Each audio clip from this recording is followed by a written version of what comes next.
Hello Rayclast, what's up?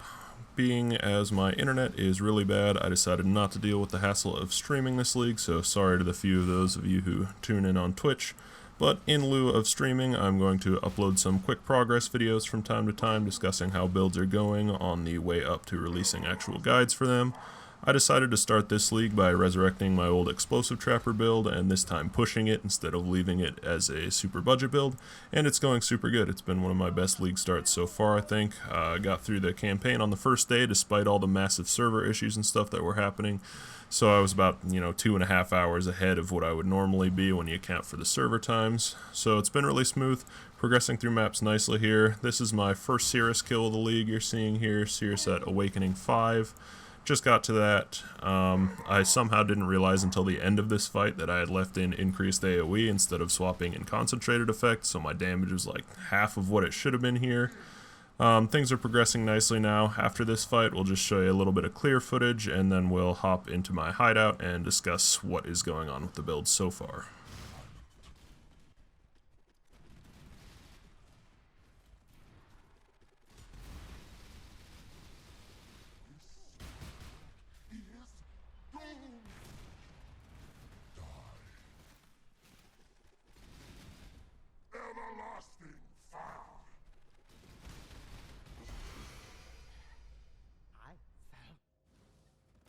Alright, so here I am in a tier 16 maze map. This is a pretty nasty map, 40 pack size, 130 quant.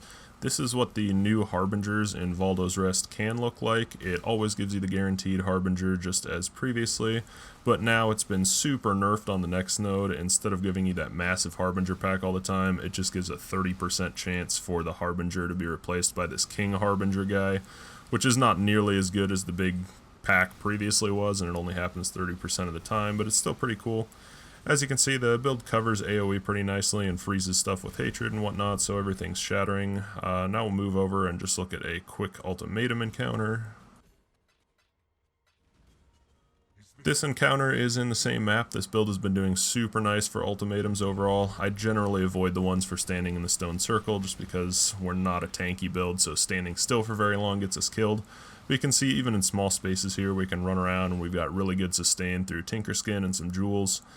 So things are going really well. We're able to do the ultimatums, usually push them to all the rounds and collect all the rewards pretty much anytime I encounter them, except for those standing in the stone circle ones. So now we'll just hop in game and do a quick little talk about what is going on with the build after this encounter is done.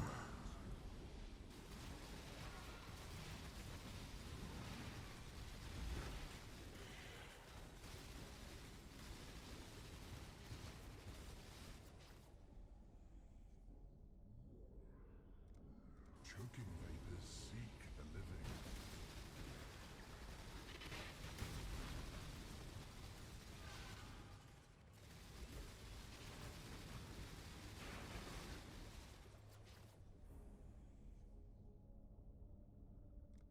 Fire seeks what it will.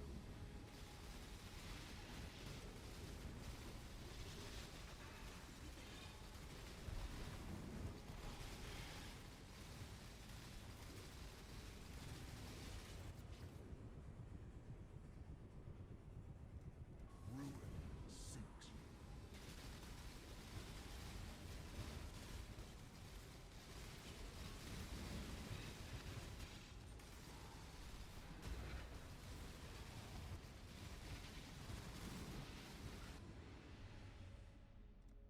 Ruin seeks.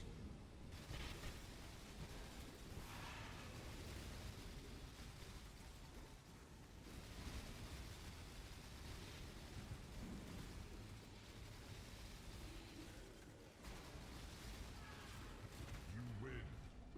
Again. Alrighty guys, here we are in the hideout. This will just be a really quick rundown of what I'm using so far. There's going to be a full guide for this character, and the character's still got a long ways to go, so I'm not going to get real detailed. For our gear, a lot of it is stuff that I found myself, like my jewelry and my shield is stuff I found myself, my belt is stuff I found myself while leveling. Nothing real special, just what life I could get and some res. Some of the stuff I've been using like since I very first started maps, and I'm almost level 93 now. 93, yeah, almost level 93.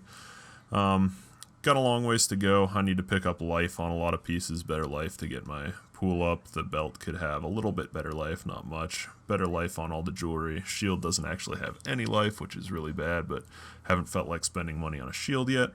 I am using Tinker Skin. We got a 6-link Tinker Skin going last night, and today we got over to Slave Driver's Hand. I am using, for my 6-link, Explosive Trap, Charged Traps, Trap and Mine Damage, Increased AoE, Elemental Penetration. This, of course, should get switched to Conk Effect for single target, as I forgot to do on Cirrus there. And then one of the big things that has been a major buff to this build since the last time I did Explosive Trap is the introduction of the alternate quality gems. This Divergent Cluster Traps gem gives reduced trap speed, which makes it so you do not need to go out of your way at all to get any trap trigger AoE on the tree or use a hair trigger jewel or anything. So you can spec into a lot more damage and other stuff on your tree, which makes it a lot stronger overall. Same concept as before in the old build, you know, Slave Driver's Hand, so we get fast trap throwing speed by stacking cast speed, and our traps cost life, and then Tinker Skin gives us a lot of life when our traps trigger. Rest of stuff, just random rares. Thinking of maybe trying to fit in at Ziri's Step eventually, but probably not, just based on how low the life pool is, and I need to pick up strength rolls somewhere so I can use decent levels of Steel Skin. Helmet, bought the base with the enchant for 7 chaos, and then just spammed a couple of pristine fossils on it and happened to hit this. Tier 2 life with a couple OK resists. It can be a lot better eventually, but it was good to get the enchant right away. The wand, I paid, I think, an Exalt for. Pretty solid wand, +1 fire skill gems, cast speed, spell damage, spell crit, all the stuff you want essentially. Again, can get a better one there eventually, but for 1x I thought it was a good investment to jump up my damage a bit. Take a quick look at the passive tree. Also, I've got Taste of Hate. Need to get a Wise Oak and balance my resists instead of this Quartz Flask eventually. The passive tree is kind of similar to the previous one, except we don't need any of the trap trigger stuff down in this area anymore, so I did go phase acro and just decided to go pretty much full life this time. We've got a little bit of energy shield, which is nice, but of course, you know, it's reduced by phase or by acrobatics, so not super great. We've got more life. We're using a little Fettle cluster jewel here to bump us up some more. Same kind of stuff as last time. You know, we're going to get these cast speed nodes that I don't think were actually here in the previous build. I don't think I don't think they were on the passive tree yet at that point. So we get some nice little stuff. When I get to level 93, I'm going to take that node out so that I can put in these two. We're not using as many unstable payloads as we were in the old version. I don't think it's really that worth it anymore. We are using 3 at the moment, 3 regular unstable payloads, and we're using a replica unstable payload. I want to replace one more of the normal ones with a replica one. Same kind of passives, or same kind of ascendancies last time, nothing's changed there, so I won't get any more detailed than that really in this discussion, since there will be a new full updated build guide for the character coming.